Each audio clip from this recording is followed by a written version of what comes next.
The ocean just vanished. Not slowly, not gradually. In minutes, the water pulls back like the earth itself is inhaling, exposing hundreds of meters of wet sand, stranded fish, forgotten anchors, the rusted skeletons of boats that sank decades ago. People are walking toward it, phones raised, smiling, pointing. They've never seen anything like it. They're right. They've never seen anything like what's coming next. It started with the ground, a deep, rolling shudder that lasted longer than any earthquake you've ever felt. Not a sharp jolt, but a slow, grinding moan beneath your feet, like the ocean floor itself was tearing apart. Because it was. You felt it in your chest before you heard it. Then came the silence. Birds stopped. Dogs went quiet. The air pressure shifted, something ancient and wrong settling over the coast. And then you saw it. The waterline retreating. Fast. Faster than tide. Faster than anything natural. The harbor floor appearing where boats floated an hour ago. Children laughing and chasing the exposed sea creatures. Tourists filming.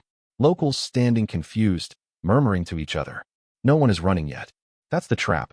Your brain wants to watch. Evolution never prepared you for this. The scene looks wrong, but it doesn't look deadly. Not yet. And that gap between wrong and deadly is exactly where people die. You have 10 minutes. Maybe less. The moment the ground shook longer than 30 seconds, the moment you saw that water pulling back, the clock started. And every second you spend watching is a second you will not get back. Leave. Now. Not in a minute. Not after you grab one more thing. Now. If you're in a car and traffic has stopped, abandon it. A car is not a survival tool in a tsunami. It's a coffin with wheels. Get out. Run. Move inland. Move uphill. Move away from the coast with everything you have. Forget the evacuation signs if you know a faster route to high ground. 2 stories is not enough. 4 is not enough. Get to the highest point you can reach on foot in the time you have. A hill. A multi-story concrete building. A ridge.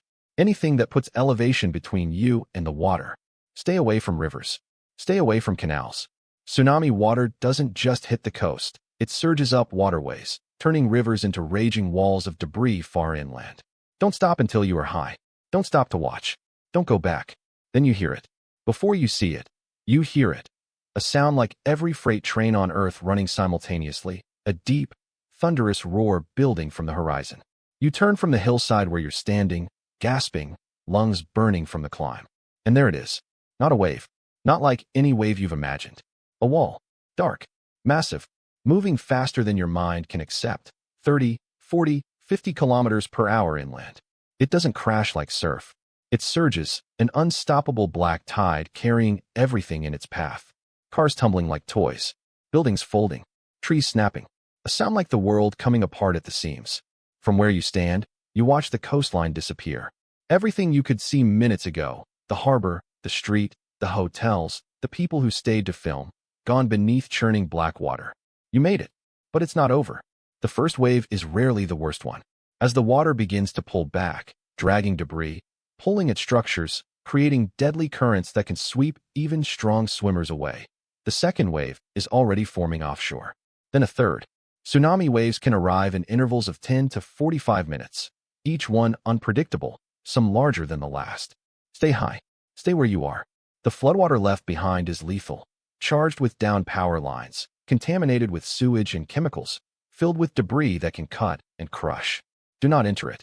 Do not assume it's safe because the wave has passed. Wait for official clearance. Wait for emergency broadcasts.